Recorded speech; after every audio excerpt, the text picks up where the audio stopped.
Welcome viewers. I'm Dr. Tahir and today I'm going to share with you my recent close encounters with COVID-19 and the lessons I learned. I will discuss with you who should be treated at home, what medical care you need and can provide at home, and how can you continue to get the medical care still practicing social distancing. When it is important to seek immediate medical attention, going to a hospital or an emergency room. Well, this Easter weekend, I volunteered to work in an acute medical care setting, a hospital, a community hospital that has been taking care of COVID-19 patients for about 4 weeks. I was able to participate in the care of those patients along with 100 other co-workers, and this experience was enlightening.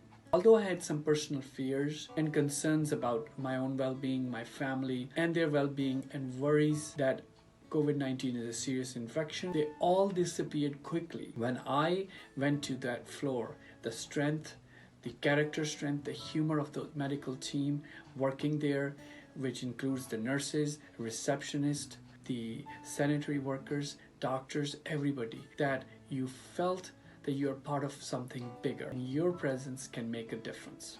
So my special thanks to all those healthcare providers who are doing their best in fighting this infection. They're helping day and night the patients to get better and supporting their families through emotional roller coasters. For the sake of privacy of the healthcare system and the patients, I would not name the hospital where I worked, but it is a community hospital and it is in Pennsylvania.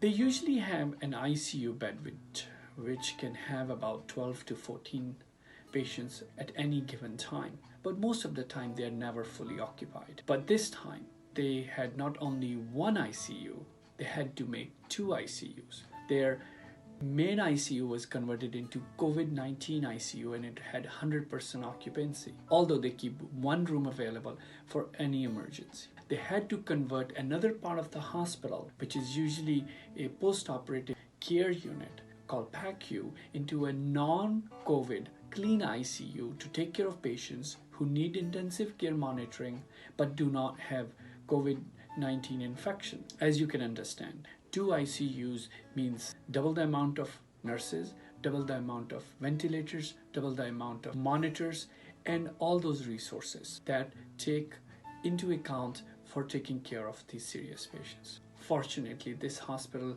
was well equipped to handle this situation. But we have to be careful how and when we utilize these resources because many people's lives depend on it. The medical floor that was dedicated to COVID-19 had 2 types of patients.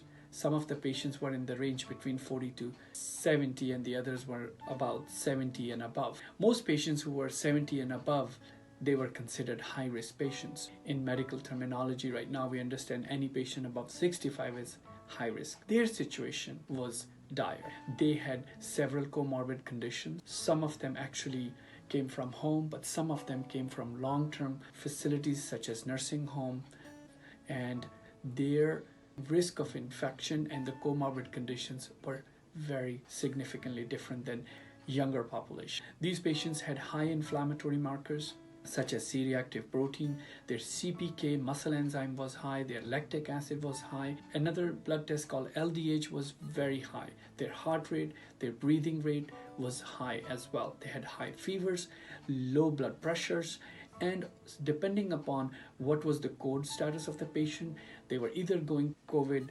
ICU or non-ICU COVID floors. These patients were either treated with supportive care, most of them were on multiple antibiotics, IV fluids, round-the-clock fever-lowering medications, as well as cough suppressants. There was no special cocktail used for the patients who were on medical floor. Special cocktails like hydroxychloroquine and azithromycin are only reserved for patients who are in ICU.